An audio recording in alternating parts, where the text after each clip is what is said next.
Hello दोस्तों, क्या आप भी जानना चाहते हैं कि प्रेगनेंसी के दौरान जो ब्लीडिंग होता है उसे हम लोग क्या कहते हैं, उनके किन-किन कारणों की वजह से होता है और वो कितने प्रकार के होते हैं? इन सभी सवालों का जवाब जानने के लिए आप लोग बने रहें वीडियो में। तो मैं आप लोग का स्वागत करता हूँ नर्सिंग नॉलेज ऐप चैनल में। आज के इस मिडवाइफरी सेक्शन के इस लेक्चर में हम लोग पढ़ने जा रहे हैं एंटीपार्टम हेमरेज के बारे में।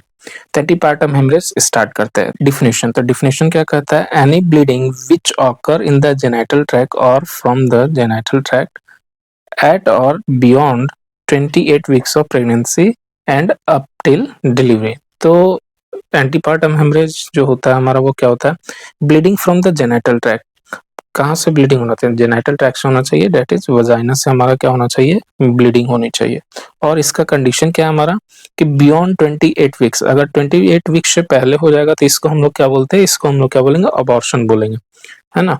और हमारा up of pregnancy up to delivery, यानी डिलीवरी से पहले, यानी 28 वीक्स के बाद और डिलीवरी से पहले, यानी डिलीवरी से पहले यानी 37 या 42 वीक से पहले अगर हमारा क्या हो जा रहा है, अगर इस पीरियड में अगर कोई हमारा जो है हेमरेज हो रहा है या ब्लीडिंग हो रही है तो उसको हम लोग क्या बोलते हैं? एंटीपार्टम हेमरेज बोलेंगे। क्या बोलेंगे?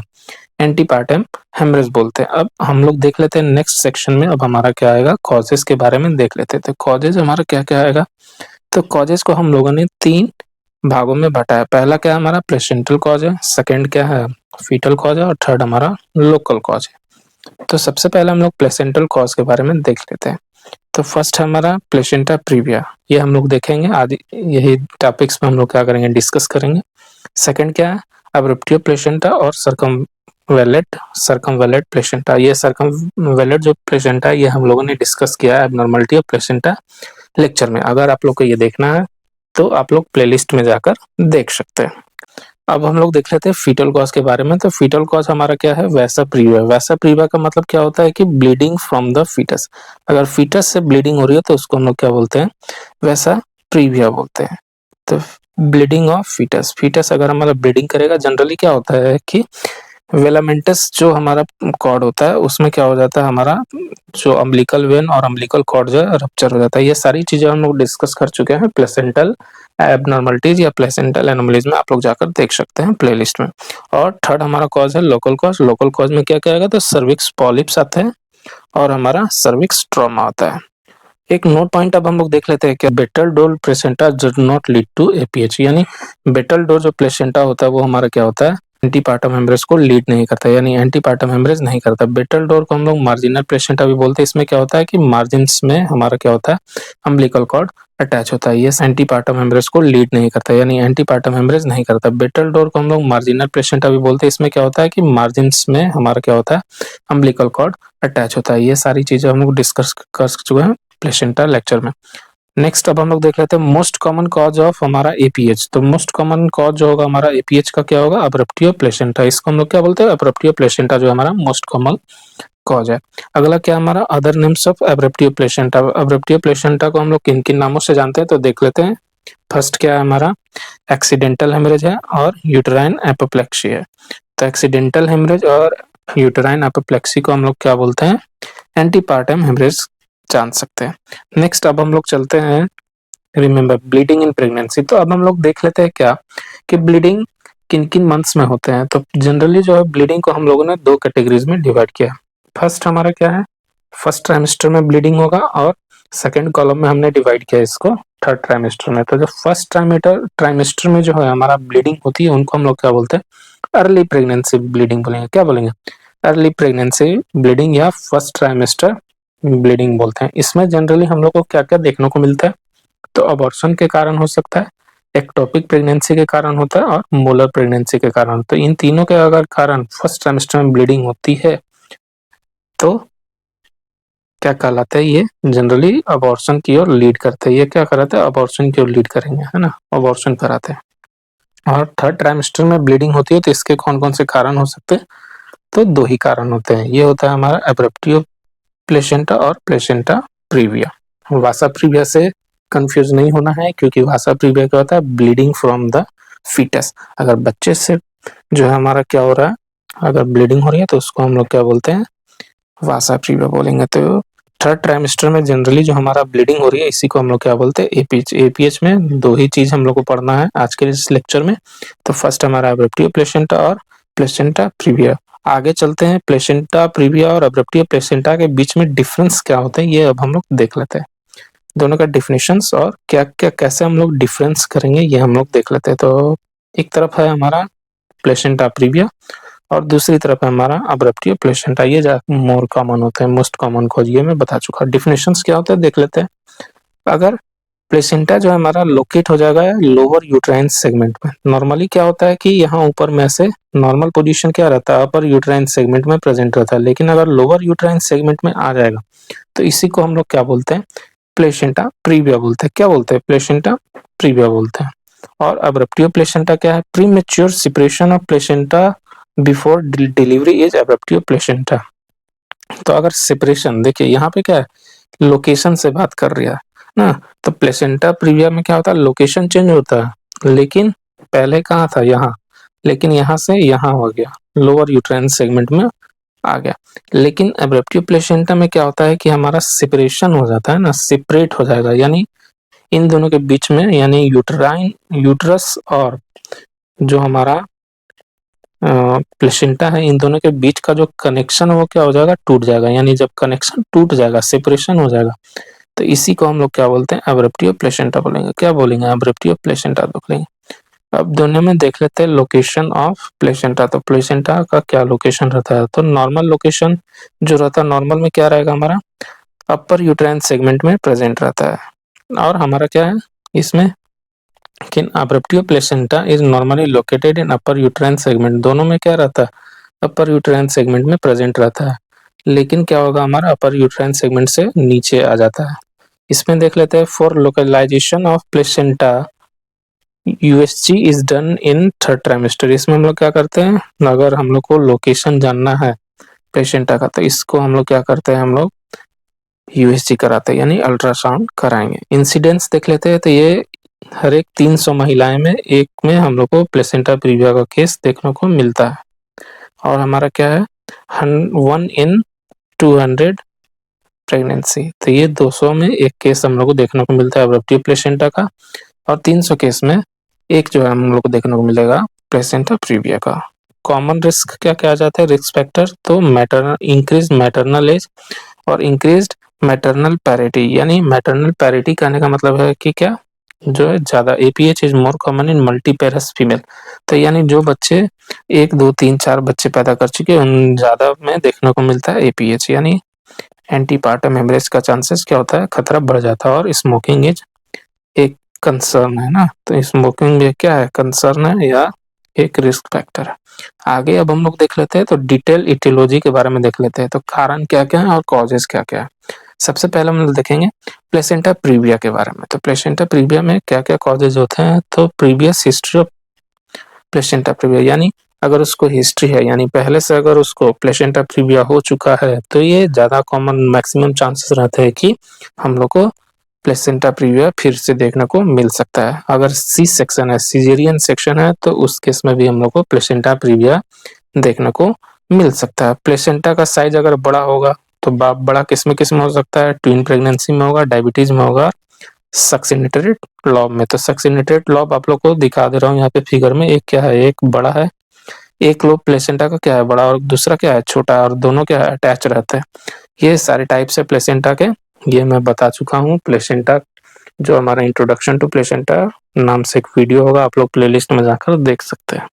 और हमारा क्या है, बाइलोब प्लेसेंटा। बाइलोब में क्या होता है, दोनों इक्वल पार्ट्स में बटे होते हैं।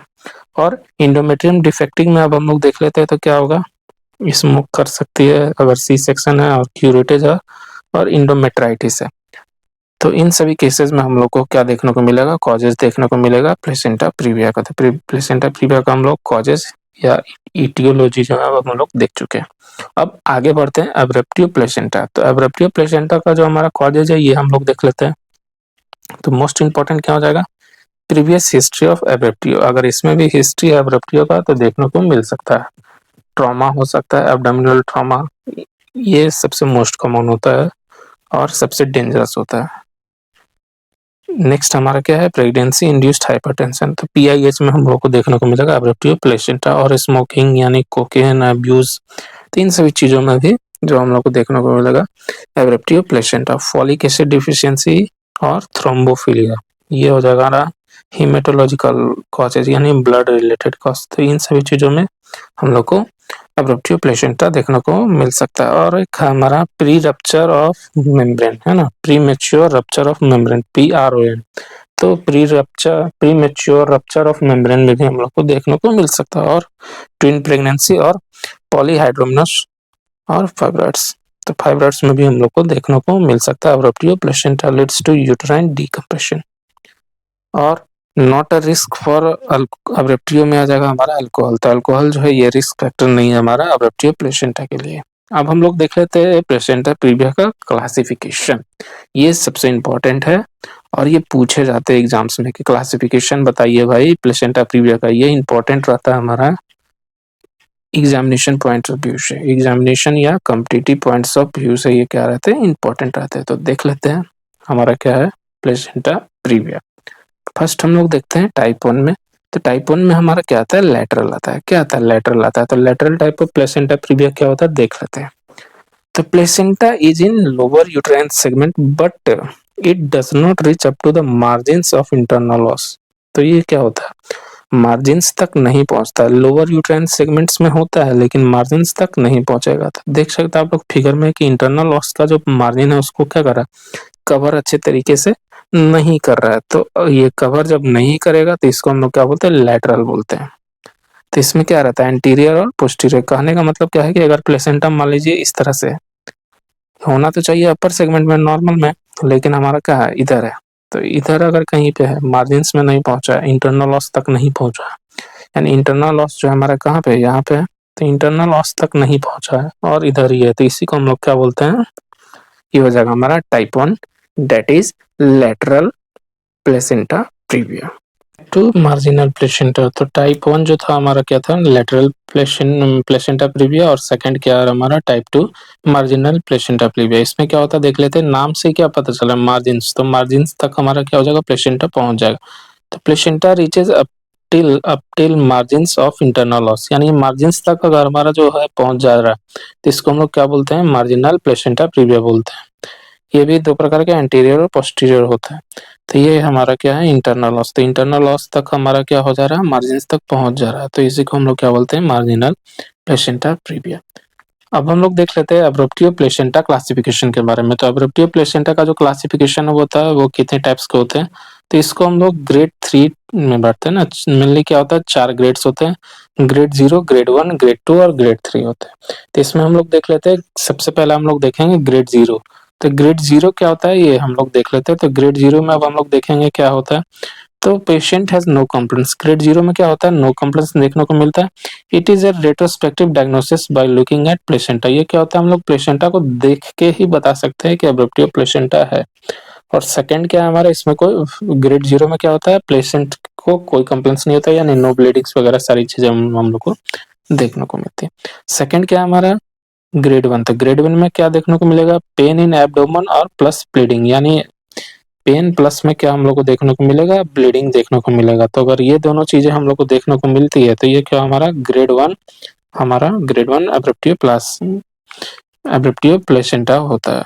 सेकंड क्या है हमारा, ग्रेड 2। तो ग्रेड 2 क्या होता है हम लोग देख लेते हैं, पेन इन एब्डोमेन प्लस में क्या होता है, ब्लीडिंग या फीटल हार्ट साउंड एब्सेंट। तो इसमें क्या होगा कि फीटल हार्ट साउंड भी देखने को मिलेगा। फीटल हार्ट साउंड क्या होगा, ग्रेड 1 में नॉर्मल होता है। और ग्रेड 2 में क्या होगा कि पेन प्लस ब्लीडिंग प्लस में क्या हो जाएगा हमारा, फीटल हार्ट साउंड क्या होगा, एब्सेंट देखने को मिलेगा। और ग्रेड 1 में फीटल हार्ट साउंड क्या रहेगा, नॉर्मल देखने को मिलता है। और हमारा क्या है, ग्रेड 3 में पेन इन एब्डोमेन प्लस में ब्लीडिंग और fetal heart sound absent, mother shock और वाइटल्स अनस्टेबल। तो इसमें क्या हो जाता है, यानी अगर हम लोग कह सकते हैं तो ग्रेड 1 में क्या होता है कि ब्लीडिंग तो होती है लेकिन फीटल हार्ट साउंड प्रेजेंट रहता है। इसका मतलब क्या है कि जच्चा और बच्चा दोनों क्या है, सुरक्षित है।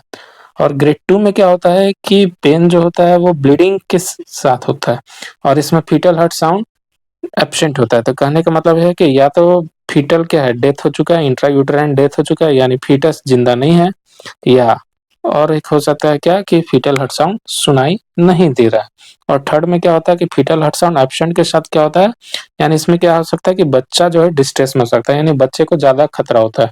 और ग्रेड 3 में क्या होता है हमारा कि ग्रेड 3 में क्या होगा कि जच्चा बच्चा दोनों क्या है, शॉक में है, यानी मदर भी शॉक में है और बच्चा भी शॉक में है। बच्चा जो है उसका क्या हो रहा है, हमारा जो फीटल हार्ट साउंड है वो क्या है, एब्सेंट है। तो ये सारी चीजें हमारा प्लेसेंटा प्रीविया और एब्रेप्टियो प्लेसेंटा का क्लासिफिकेशन।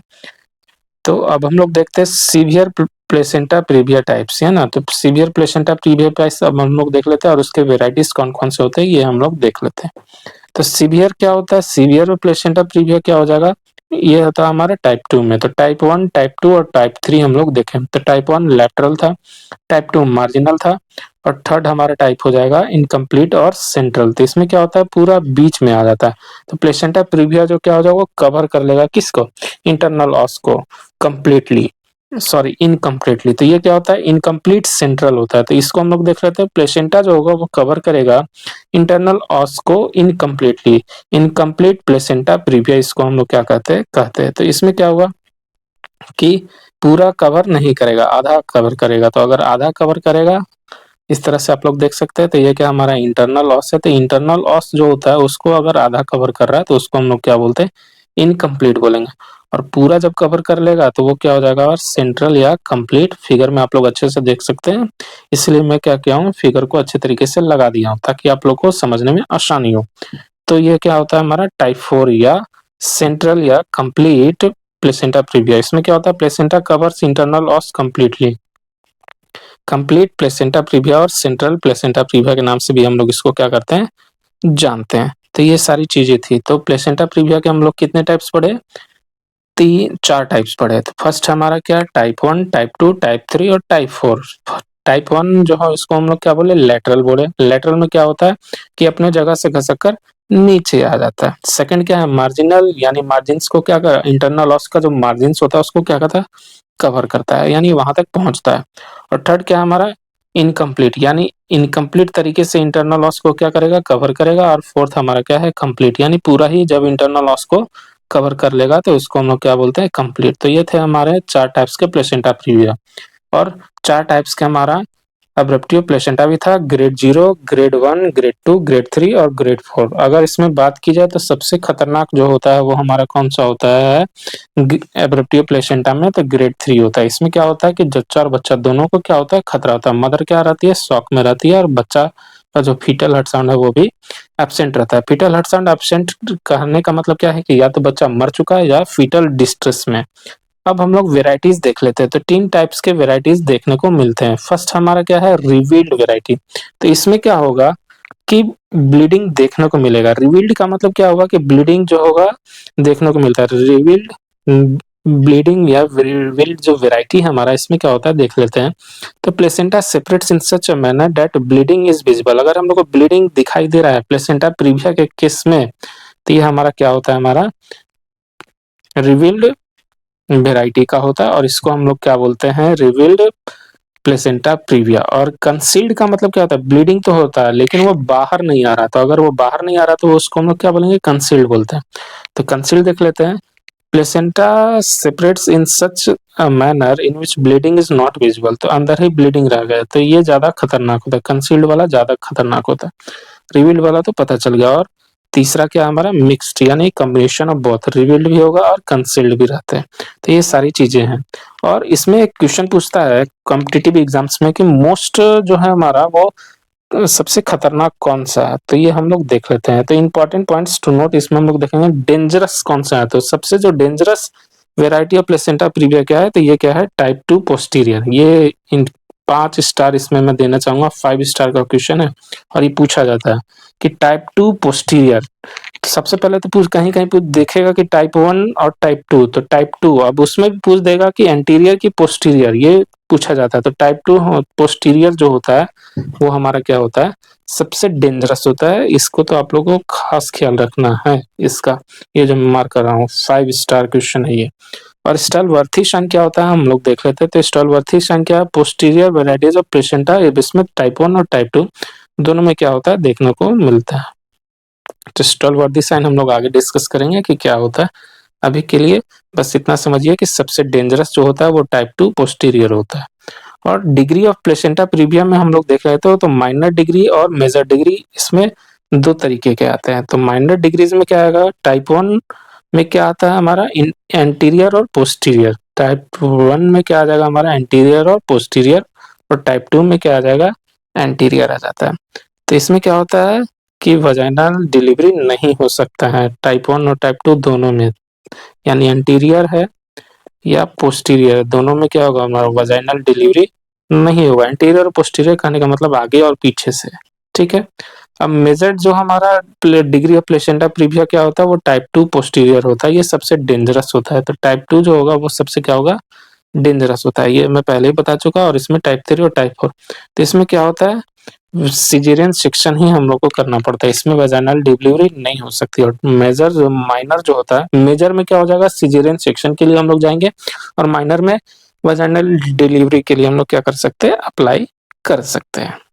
अगला क्या हमारा 3 इंपॉर्टेंट पॉइंट्स ऑन एब्रेप्टिव प्लेसेंटा। तो 3 इंपॉर्टेंट पॉइंट्स कौन कौन से हैं अब हम लोग देख लेते हैं। तो कंसील्ड जो एब्रेप्टिव प्लेसेंटा होता है हमारा, उसमें क्या होगा कि ब्लड जो है कलेक्ट कर जाएगा बिहाइंड प्लेसेंटा। तो प्लेसेंटा के बिहाइंड जो होगा हमारा ब्लड कलेक्ट कर जाएगा, तो ये क्या कर जाएगा मायोमेट्रियम में जाता है, और मायोमेट्रियम में जाएगा तो क्या होगा giving the uterus blue colour. तो ब्लू कलर हो जाता है, इसको हम लोग क्या बोलते हैं कोवुलेरे यूट्रस बोलते हैं, यानी ब्लू कलर जो हो जाएगा एब्रेप्टिव प्लेसेंटा में। तो ब्लू कलर क्यों हो जाएगा, जब ब्लीडिंग हो रहा है। अब ब्लीडिंग जब बाहर निकल ही नहीं रहा है तो वो कहाँ पहुंचेगा मायोमेट्रियम में पहुंच जाएगा। तो मायोमेट्रियम क्या होता है हमारा मसल्स, तो जब वो मसल है तो मायोमेट्रियम जब मसल में अगर हमारा कंसील्ड ब्लीडिंग हो जाएगी, ब्लीडिंग अगर बाहर जगह उसको निकलने का नहीं मिलेगा तो वो ऑब्वियस सी बात है क्या हो जाएगा वो ब्लूइश कलर हो जाएगा। तो जो ब्लूइश कलर होता है उसको हम लोग क्या बोलते हैं कन्वोलेरे यूट्रस बोलते हैं। फिगर में आप लोग देख सकते हैं कि ये हमारा क्या है कन्वोलेरे यूट्रस है, ये क्या हमारा कन्वोलेरे यूट्रस है। अब इंपॉर्टेंट पॉइंट्स हम लोग देख लेते हैं। कन्वोलेरे यूट्रस में क्या होता है कि कब देखने को मिलेगा, तो कंसील्ड अगर हमारा वेराइटी है एब्रेप्टिव प्लेसेंटा का तो उसमें देखने को मिलता है। ये रिस्क रहता है इसमें पोस्टपार्टम हेमरेज, और it is not an indication for hysterectomy, ये हिस्टेक्टोमी का इंडिकेशन नहीं है।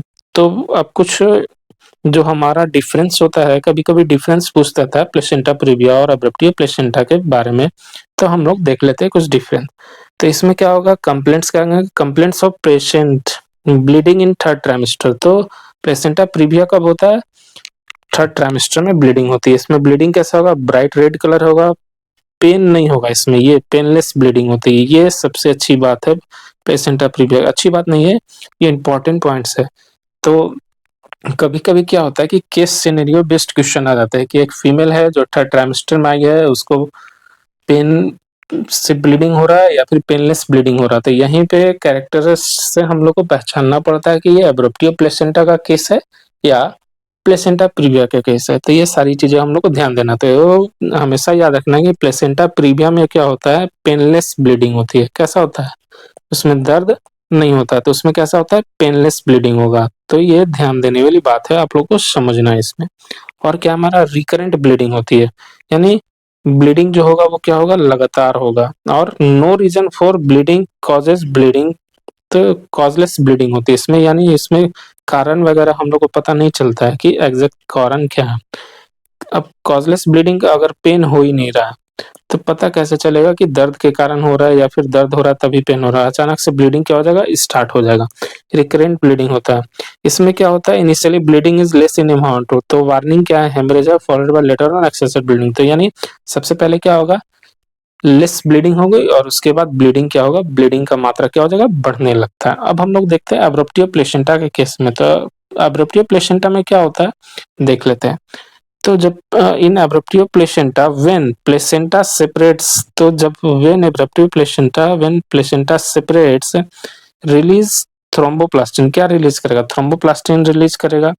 तो ये क्या करता है थ्रोम्बोप्लास्टिन कॉन्ट्रैक्ट्स यूट्रस। थ्रोम्बोप्लास्टिन क्या करेगा कॉन्ट्रैक्ट करेगा यूट्रस को, जो कि पेन कराता है causing pain in abdomen in abruptio placenta. तो ये क्या करता है पेन कराता है। तो अब पेन, तो अगर पेनलेस ब्लीडिंग है तो ये किस में चला जाएगा प्लेसेंटा प्रीविया में, और पेन के साथ ब्लीडिंग है तो ये कहाँ आ जाएगा एब्रेप्टिव प्लेसेंटा में आ जाएगा। तो किस कारण से पेन होता है तो थ्रोम्बोप्लास्टिन रिलीज होता है। जब थ्रोम्बोप्लास्टिन क्या करेगा, कॉन्ट्रैक्ट कराएगा यूट्रस को, तो यूट्रस को जब कॉन्ट्रैक्ट कराएगा तो ऑब्वियस सी बात है क्या हो जाएगा, दर्द महसूस होगी। तो इसमें देख लेते हैं ब्लीडिंग इन थर्ड ट्राइमेस्टर। इसमें क्या होता है, ब्लीडिंग होता है थर्ड ट्राइमेस्टर में, डार्क रेड कलर होता है। और इसमें कैसा होता है, ब्राइट रेड कलर। तो ब्राइट रेड कलर का कहने का मतलब क्या है कि ये क्या है, ताजा ब्लीडिंग है। और अब्रप्टिव प्लेसेंटा जो होता है वो लेट का ब्लीडिंग होता है। इसको हम लोग अर्ली ब्लीडिंग और लेट ब्लीडिंग के नाम से भी जानते हैं। तो पेन जो होता है वो हमारा क्या होता है, पेन में प्रेजेंट रहेगा, पेन इन एब्डोमेन क्या रहेगा, प्रेजेंट रहेगा। हिस्ट्री ऑफ ट्रॉमा या हिस्ट्री ऑफ पीआईएच यानी प्रेगनेंसी इंड्यूस्ड हाइपरटेंशन देखने को मिलता है। और bleeding is not recurrent, bleeding क्या है, रिकरेंट नहीं रहता, यानी एक बार हो गया और रुक जाएगा। और नो वार्निंग हेमरेज, यानी वार्निंग हेमरेज नहीं होता। तो एग्जामिनेशन पे हम लोग को कैसा पता चलेगा कि ये प्लेसेंटा प्रीविया या अब्रप्टिव प्लेसेंटा। तो हम लोग देख लेते हैं एग्जामिनेशन के समय क्या क्या चीजें देखने को मिलती हैं। तो अगर हम लोग फर्स्ट हमारा क्या है, ऑन पर एग्जाम अब्डोमिनल एग्जामिनेशन, यानी अब्डोमिनल एग्जामिनेशन अब अगर हम लोग करते हैं तो प्लेसेंटा प्रीविया के केस में क्या देखने को मिलेगा, देख लेते हैं। तो यूट्रस क्या होगा, सॉफ्ट होगा, नॉन टेंडर होगा और रिलैक्स्ड होगा, यानी यूट्रस में कोई साइन हम लोग को दिखाई नहीं देगा। और fetal heart sound easily heard, यानी फीटल हार्ट साउंड भी हम लोग को इजिली सुनाई देता है। Fetal parts are easily palpable, fetal parts जो होते हैं इजिली पल्पेबल होते हैं। Height of uterus is equal to period of pregnancy और fetal heart sound present regular, fetal heart sound present होते हैं। पर वेजाइनल स्पेकुलम या पर स्पेकुलम एग्जामिनेशन ये क्या होता है, कॉन्ट्राइंडिकेटेड होते हैं। और कॉम्प्लिकेशन क्या कह सकता है, तो पोस्टपार्टम हेमरेज हो सकते हैं, फीटल डेथ हो सकता है जो कि सबसे लिस्ट कॉमन है, और मेल प्रेजेंटेशन यानी ट्रांसवर्स लाई या ब्रीच लाई देखने को मिलता है। और अब्रप्टिव प्लेसेंटा क्या होता है, इसमें हम लोग देखने को मिलते हैं। तो ऑन एग्जामिनेशन यूट्रस क्या होगा, हार्ड देखने को मिलेगा, टेंस देखने को मिलेगा, टेंडर यानी लगेगा कि यूट्रस क्या हुआ है, फूला हुआ है और हार्ड है, टेंडर देखने को मिलता है, कड़ा देखने, टेंडर का मतलब कड़ा चीज देखने को मिलेगा। और fetal heart sound knows it not easily heard, यानी फीटल हार्ट साउंड इसमें हम लोग को सुनाई नहीं देगा। फीटल हार्ट साउंड जो है इजिली पल्पेबल नहीं होता है। Height of uterus is more than the period of pregnancy, तो जब जो हमारा यूट्रस ही फूल जाएगा तो क्या हो जाएगा, हाइट ऑफ यूट्रस क्या हो जाएगा, बड़ा हो जाएगा then the period of pregnancy. और फीटल हार्ट साउंड जो है जनरली सुनने को नहीं मिलता है, मे कॉज डेथ और डिस्ट्रेस टू फीटस। ये सारी चीजें हम लोग क्या कर चुके हैं, पहले ही डिस्कस कर चुके हैं। और वजाइना के थ्रू क्या हम लोग स्पेकुलम के थ्रू हम लोग क्या कर सकते हैं, जांच कर सकते हैं, तो नहीं कर सकते, ये भी क्या हमारा कॉन्ट्राइंडिकेटेड है। पर वजाइनल स्पेकुलम एग्जामिनेशन क्या रहता है, हमारा कॉन्ट्राइंडिकेटेड रहता है। अब हम लोग कुछ कॉम्प्लिकेशंस देख लेते हैं। तो इसमें क्या हो जाएगा, पीपीएच हो जाएगा यानी postpartum haemorrhage, fetal death are more common, और डीएससी यानी डिसएमिनेटेड इंट्रावैस्कुलर कोगुलेशन, और ये होता है डिसएमिनेटेड इंट्रावैस्कुलर कोगुलेशन होता है, इसका फुल फॉर्म कोएगुलेशन। तो ये होते हैं हमारे फुल फॉर्म डीआईसी के, यानी आप लोग इसको नोट्स कर लेंगे। तो ये क्या हो जाएगा, डिसएमिनेटेड इंट्रावैस्कुलर कोगुलेशन। अब हम लोग कुछ नोट पॉइंट्स देख लेते हैं। तो नोट पॉइंट्स हमारे क्या होते हैं, देख लेते हैं अब हम लोग कुछ नोट पॉइंट। तो always whenever a patient APH में आता है यानी एंटीपार्टम हेमरेज में आएगा तो हम लोग क्या क्या करेंगे और क्या क्या नहीं करेंगे।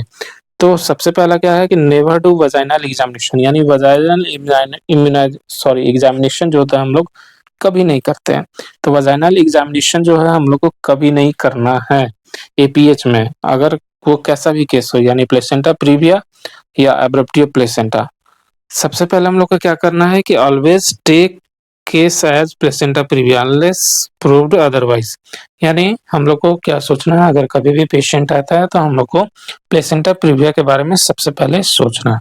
सबसे पहले क्या करेंगे, always hospitalise them because in placenta praevia bleeding में रीऑकर, यानी अगर हम लोग को क्या करना है, सबसे पहले हॉस्पिटलाइज करना है, क्योंकि प्लेसेंटा प्रीविया के केस में ये क्या होता है, रिकरेंट होता है, तो ब्लीडिंग फिर से हो सकती है।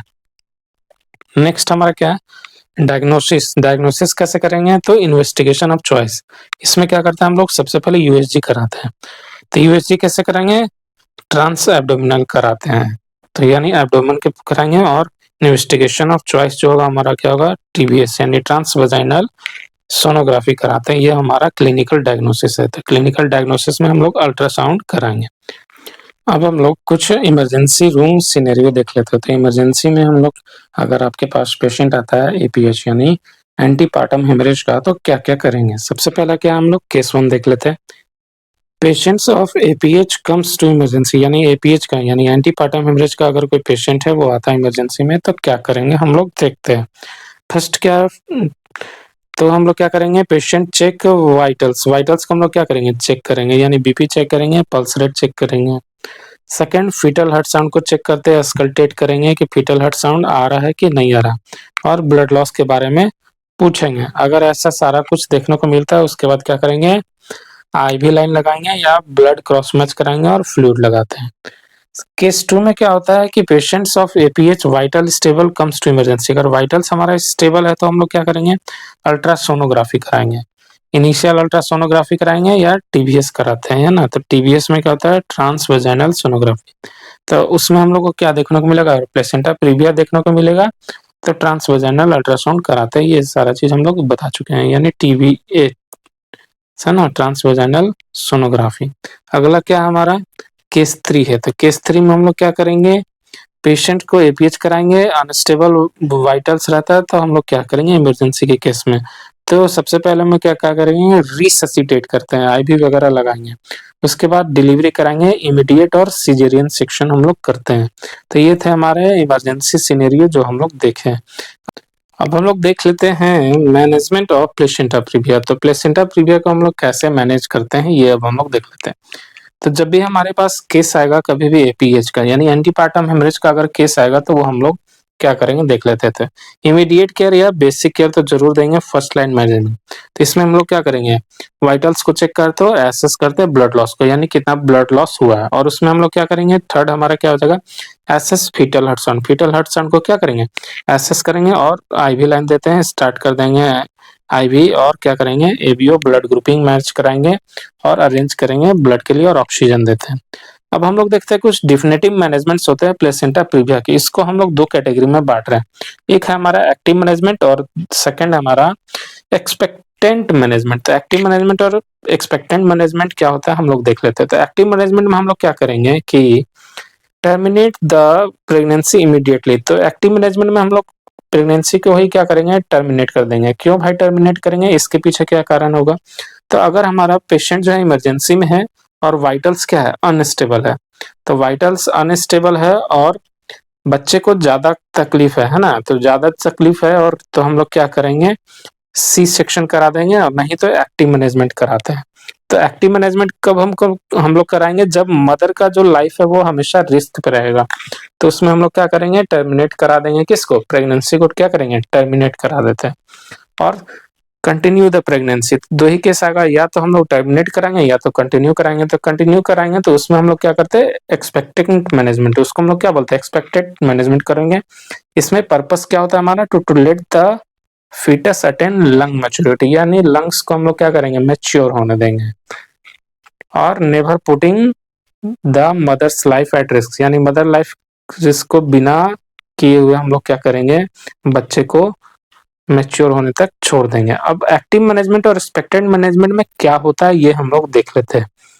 तो एक्टिव मैनेजमेंट और एक्सपेक्टेड मैनेजमेंट हम लोग पढ़ चुके हैं, कब कब क्यों करना चाहिए, आखिर इसमें होता क्या है ये अब हम लोग देख लेते हैं। तो अगर हमारा क्या है, एक्टिव मैनेजमेंट कब करेंगे, तो अगर पेशेंट्स का जो वाइटल्स है वो क्या है, अनस्टेबल है। तो अनस्टेबल कहने का मतलब क्या है कि पेशेंट शॉक में है, तो जब शॉक में रहेगा तो हम लोग किसके लिए जाएंगे, एक्टिव मैनेजमेंट के लिए जाते हैं। अगला क्या है हमारा, if there is active bleeding, यानी एक्टिव ब्लीडिंग है या कंटिन्यूअस ब्लीडिंग है, तो भी हम लोग किसके लिए जाएंगे, एक्टिव मैनेजमेंट के लिए जाएंगे। और गेस्टेशनल एज अगर हमारा 37 वीक से ज्यादा है, तो इस केस में भी हम लोग एक्टिव मैनेजमेंट के लिए जाएंगे। और फीटल डिस्ट्रेस रहेगा तो भी। On USG if there is malformation, यानी malformation है which is incompatible with life like neural tube defect, यानी अगर फीटस को मान लेते हैं कि हमारा न्यूरल ट्यूब डिफेक्ट वगैरह इस टाइप की अगर कोई बीमारी है, तो उस केस में भी हम लोग क्या करेंगे, एक्टिव मैनेजमेंट को हम लोग प्रीफर करते हैं कि वैसे भी वो बच्चा ज्यादा दिन तक नहीं रहेगा। न्यूरल ट्यूब डिफेक्ट में हम लोग क्या देखेंगे, तो एनेंसेफेली वगैरह सारी चीजें हम लोग देख सकते हैं। अब एक्सपेक्टेड मैनेजमेंट में क्या होता है कि only of patients vitals are stable. तो एक्सपेक्टिव मैनेजमेंट में हम लोग क्या करेंगे, वाइटल्स अगर स्टेबल है तब भी हम लोग किसके लिए जाएंगे, एक्सपेक्टेंट मैनेजमेंट के लिए जाते हैं। If there is no active bleeding, यानी एक्टिव ब्लीडिंग नहीं है और गेस्टेशनल एज क्या हमारा 37 वीक से कम है और फीटल डिस्ट्रेस नहीं है। अल्ट्रासोनोग्राफी में हम लोग क्या देखने को मिलेगा, नो कंजेनाइटल मालफॉर्मेशन, यानी कोई उसको आनुवंशिक कोई बीमारी नहीं है, कोई क्रोमोसोमल बीमारी नहीं है। और ऑल 5 कंडीशन अगर है तो हम लोग क्या कर सकते हैं, एक्सपेक्टेंट मैनेजमेंट कर सकते हैं। और एक्सपेक्टेंट मैनेजमेंट में हम लोग क्या करते हैं, इसको हम लोग क्या बोलते हैं, मैकफी जॉनसन रेजिम बोलते हैं। क्या बोलते हैं, मैकफी जॉनसन रेजिम बोलते हैं। ये पूछा हुआ क्वेश्चन है एम्स में, PYQ है, नॉर्सेट 6 या 7 में शायद आया हुआ ये क्वेश्चन। अब इसमें हम लोग क्या करेंगे, हॉस्पिटलाइजेशन कराएंगे, बेड रेस्ट कराएंगे और इंजेक्शन देते हैं कॉर्टिकोस्टेरॉइड का, ताकि लंग जो है फीटस का वो क्या हो सके, मैच्योर हो सके। लंग्स को मैच्योर करने के लिए हम लोग क्या देते हैं, कॉर्टिकोस्टेरॉइड देते हैं। वो भी कौन कौन सा देंगे, तो बीटामेथासोन और डेक्सामेथासोन देते हैं। अगर RH पेशेंट जो है, अगर RH नेगेटिव है तो हम लोग क्या करेंगे, एंटी डी देते हैं, एंटी रो डी देते हैं। और अरेंज करेंगे हम लोग किसके लिए, ब्लड के लिए। तो ब्लड के लिए हम लोग क्या करेंगे, बोल देंगे कि भाई हमको ब्लड चाहिए, आप ब्लड का अरेंज करिए। और डेली चेक हम लोग क्या क्या करते हैं, तो डेली चेक करेंगे वाइटल्स, फीटल हार्ट साउंड और ब्लीडिंग के बारे में पूछेंगे। तो कब तक हम लोग को एक्सपेक्टेंट मैनेजमेंट जो हम लोग को कंटिन्यू करना चाहिए, तो 37 वीक तक करना चाहिए, ताकि पेशेंट्स का जो है डिलीवरी हो सके। और अगर नहीं हो जाता है, ब्लीडिंग स्टार्ट हो जाएगा, तो हम लोग क्या करेंगे, फीटल डिस्ट्रेस अगर प्रेजेंट है तो हम लोग क्या करेंगे, 37 वीक से पहले ही हम लोग क्या करेंगे, इमीडिएटली टर्मिनेट करा देंगे प्रेगनेंसी को। टर्मिनेट का मतलब कि तुरंत प्रेगनेंसी को वहां पे सी सेक्शन के द्वारा खत्म कर देंगे। अब मोड्स ऑफ डिलीवरी आ जाते हैं, तो मोड्स ऑफ डिलीवरी में दो तरह का, इसको हम लोग दो कैटेगरी में बांटा हुआ है, माइनर डिग्रीज और मेजर डिग्री। तो माइनर डिग्री में क्या होता है, टाइप 1 और टाइप 2 आता है। तो टाइप 1 और टाइप 2 में ये हम लोग पहले ही पढ़ चुके हैं, ट्राई वजाइनल डिलीवरी। तो वजाइनल डिलीवरी के लिए हम लोग क्या कर सकते हैं, जा सकते हैं। लेकिन टाइप 3 और टाइप 4 में हम लोग क्या कर सकते हैं, हमेशा सी सेक्शन के लिए जाएंगे। तो सी सेक्शन यानी सिजेरियन सेक्शन का हम लोग क्या करते हैं, ये गाइडलाइंस होते हैं जो हम लोग को फॉलो करने होते हैं। तो टाइप 3 और टाइप 4 में क्या होता है, dangerous variety of placenta praevia. और सबसे जो डेंजरस होता है वो क्या होता है, टाइप 2 होता है। बार बार इसका मैं जिक्र कर रहा हूँ क्योंकि ये इंपॉर्टेंट है, ये बार बार पूछा जाता है एग्जाम्स में कि कौन सा हो जाता है, कि टाइप 1, टाइप 2, 3 और टाइप 4, ये चार ऑप्शन दे देगा और पूछेगा कि बीच वन इज मोस्ट डेंजरस। और मोस्ट डेंजरस में अगर और कॉम्प्लिकेट करके पूछना है तो ये पूछ देगा कि टाइप 2 एंटीरियर या टाइप 2 पोस्टीरियर। इस टाइप से जो हमारे कॉम्पिटिटिव एग्जाम्स में क्वेश्चन पूछे जाते हैं। तो इसमें हम लोग क्या करेंगे कि टाइप मेजर जो डिग्रीज होते हैं, इसमें क्या होता है, patient is having excessive bleeding irrespective of type of placenta praevia. तो अगर प्लेसेंटा प्रीविया कोई भी हो, अगर ज्यादा ब्लीडिंग हो रही है तो उस केस में हम लोग क्या करेंगे, सी सेक्शन के लिए हमेशा जाते हैं। तो मेजर डिग्रीज और माइनर डिग्रीज, टाइप 1 में एंटीरियर पोस्टीरियर दोनों और टाइप 2 में एंटीरियर, इसमें हम लोग वेजाइनल डिलीवरी ट्राई कर सकते हैं। और मेजर में क्या हो जाएगा, टाइप 2 का पोस्टीरियर वाला और टाइप 3 और टाइप 4, इन सभी के लिए हम लोग सी सेक्शन जाते हैं। तो for modes of delivery in placenta previa necessary करना है, हम लोग को जानना जरूरी है कि कौन सा टाइप ऑफ प्लेसेंटा प्रीविया है। तो इसके लिए हम लोग क्या करते हैं, क्या क्या कराएंगे, तो USG कराते हैं, अल्ट्रासोनोग्राफी कराएंगे और इसमें हम लोग डबल सेट अप एग्जामिनेशन कराएंगे। तो OT में हम लोग क्या करते हैं, after doing all arrangements for C section do a per vaginal examination. यानी अल्ट्रासोनोग्राफी के बाद हम लोग पर वेजाइनल एग्जामिनेशन करते हैं, इसी को हम लोग क्या बोलते हैं, डबल सेटअप एग्जामिनेशन। तो ये भी पूछा हुआ एग्जाम में, ये डबल सेटअप एग्जामिनेशन हम लोग किस बीमारी में कराते हैं, is a diagnosis of which disease. तो डबल सेटअप एग्जामिनेशन जो होता है वो हमारा होता है, क्या होता है, प्लेसेंटा प्रीविया के लिए यूज किया जाता है। तो मैनेजमेंट अब हम लोग देखते हैं एब्रप्टियो प्लेसेंटा का। तो प्लेसेंटा जब सेपरेट हो जाएगा तो क्या हो जाएगा, थ्रोम्बोप्लास्टिन क्या हो जाएगा, रिलीज हो जाएगा, तो यूट्रस कॉन्ट्रैक्ट हो जाएगा। तो यूट्रस जब कॉन्ट्रैक्ट हो जाएगा तो स्टेज ऑफ डिलीवरी पे ये डिपेंड करता है। तो यूट्रस जब कॉन्ट्रैक्ट हो गया तो डिलीवरी हम लोग को कराना ही कराना है। अगर हम लोग नहीं कराएंगे तो DIC हो जाएगा, यानी डिसेमिनेटेड इंट्रावेस्कुलर कोगुलेशन, यानी वेसल्स क्या हो जाएंगे, वेसल्स हमारे क्या हो जाएंगे, कोगुलेशन करने लगेंगे, वहां पे जमा हो जाएगा। और मैनेजमेंट ऑफ एब्रप्टियो प्लेसेंटा आता है। एब्रप्टियो प्लेसेंटा का मतलब क्या होता है, immediate delivery should be done to prevent DIC। DIC को प्रिवेंट करने के लिए क्या करेंगे, अब्रप्टिव प्लेसेंटा में कोई उपाय नहीं है, कोई एक्सपेक्टेंट मैनेजमेंट नहीं है, बस इसमें सीधा-सीधा क्या करना है हमको, डिलीवरी कराना है। डिलीवरी कराने का बहुत सारे कारण है। प्लेसेंटा पहला बात है कि सेपरेट हो चुका है, तो प्लेसेंटा जब सेपरेट हो गया है, तो क्या बच्चे को न्यूट्रिशन ब्लड वगैरह सप्लाई होगा? नहीं होगा। जब मदर से सेपरेट हो गया है, यूट्रस से सेपरेट हो ही चुका है, तो कोई कनेक्शन नहीं है। तो भैया एक ही उपाय है कि उसमें क्या करना है, डिलीवरी करानी है। उसमें क्या करना है, नेवर प्रोलॉन्ग डिलीवरी, प्रोलॉन्ग करना ही नहीं है, यानी एक्सपेक्टेंट मैनेजमेंट नहीं करना है। और never give drugs to uterine contraction, tocolytics को हम लोग को क्या करना है, नहीं देना है। टोकोलाइटिक्स का मतलब क्या हो जाएगा, यहाँ पे हम लोग बात कर रहे हैं किसकी, ऑक्सीटोसिन की। तो ऑक्सीटोसिन हम लोग को नहीं देना है। मैनेजमेंट में हम लोग क्या करेंगे देख लेते हैं। तो इनिशियल मैनेजमेंट में हम लोग क्या करेंगे, रिससिटेशन करेंगे, और रिससिटेशन में क्या करेंगे, वाइटल्स को मैनेज करेंगे, और क्या करेंगे हम लोग, आईवी बोर लगाएंगे, ब्लड्स का अरेंजमेंट करेंगे। ये सारी चीजें हम लोग करते हैं। और इमीडिएट टर्मिनेशन ऑफ प्रेगनेंसी, हम लोग प्रेगनेंसी को तुरंत टर्मिनेट कर देंगे। मोड ऑफ डिलीवरी में क्या होगा, वेजाइनल डिलीवरी क्या होता है, प्रीफर्ड होता है। और इंडिकेशंस क्या होता है सी सेक्शन के लिए, तो फीटल डिस्ट्रेस अगर रहेगा तो सी सेक्शन के लिए जाएंगे। पेशेंट्स का वाइटल अनस्टेबल है तो सी सेक्शन के लिए जाएंगे। अगर गेस्टेशनल एज हमारा क्या है, लेस देन 32 वीक्स है, तो भी हम लोग क्या करेंगे, सी सेक्शन के लिए जाएंगे। मेजर कॉम्प्लिकेशन क्या होता है अब्रप्टिव प्लेसेंटा का, तो डिसेमिनेटेड इंट्रावेस्कुलर कोगुलोपैथी। अगला क्या हमारा case, patient of abruptio placenta with fetal distress with DIC, यानी तीनों चीज देखने को मिल रहा है। यानी पेशेंट्स जो है उसमें ब्लीडिंग भी है, फीटल डिस्ट्रेस भी है, और डीआईसी है। तो उसमें हम लोग क्या करेंगे, देखते हैं। कोगुलेशन में प्रोफाइल में देखा क्या देखने को मिलेगा, तो फाइब्रोनोजेन डिक्रीज देखने को मिलेगा, और डी डाइमर इंक्रीज देखने को मिलता है। तो इसमें हम लोग क्या करेंगे, फर्स्ट कनेक्ट डीआईसी, यानी डीआईसी को हम लोग क्या करेंगे, सबसे पहले क्योर करते हैं। तो डीआईसी को क्योर करने के लिए हम लोग क्या करेंगे, फ्रेश फ्रोजन प्लाज्मा देते हैं। तो फाइब्रिनोजेन जो हमारा क्या होगा, डिक्रीज हो गया, तो उसमें हम लोग क्या करेंगे, एफएफपी चढ़ाते हैं, यानी फ्रेश फ्रोजन प्लाज्मा चढ़ाएंगे, क्रायो प्रेसिपिटेट देंगे।